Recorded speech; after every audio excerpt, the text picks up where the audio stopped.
See that tweet there from President Trump? Network news has become so partisan, distorted, and fake that licenses must be challenged and, if appropriate, revoked. Not fair to the public. Back now with our roundtable, Katrina vanden Heuvel. Of course, the national media does not have licenses. The president doesn't have any power to revoke them. But this has created a bit of a debate inside the media as well. What to do about tweets like that? Are they a distraction or are they dangerous? It's an important question. I think there's a fundamental media malpractice where you let Trump's tweets drive the morning, win the morning. I think what's important to focus on is that he said these kinds of things before, but not to let an outrage fatigue take over. You have to remember, this is a man who sounds more like an autocrat than a democratically elected president.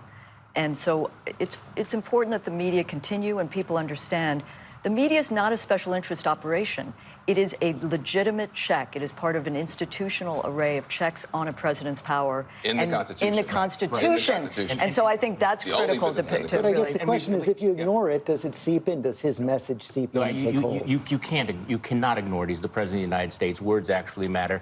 And here we've moved beyond, simply attacks on the media to the suggestion of the use of government power to punish the news media. This is in Nixon territory. Here's a president who over the last 24 hours is bragging about tanking, private sector stocks, hurting the NFL, going after the news media. Look, this is where you get into the question of authoritarianism, quite frankly. And as a conservative, small government conservative, this ought to be alarming to people that the president, who has control of appoints members of the FCC, is now talking about retaliatory action. And this is not the first time he suggested doing that.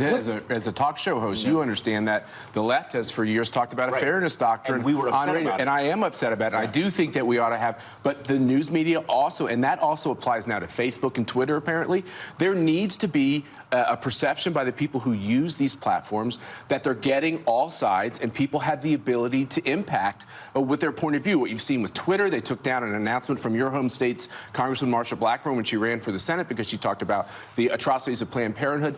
This type of stuff, I think, deserves scrutiny, not by the government, but by all of us. Well, I agree that part of the reason that this stuff works when Trump sort of throws a punch is because the whole system is now devolved into this I'm right, you're wrong, food fight all the time, and people don't trust. In my book, I've gone all across the country talking to people, and what I've realized is there's common pain across the country, but we don't yet have common purpose.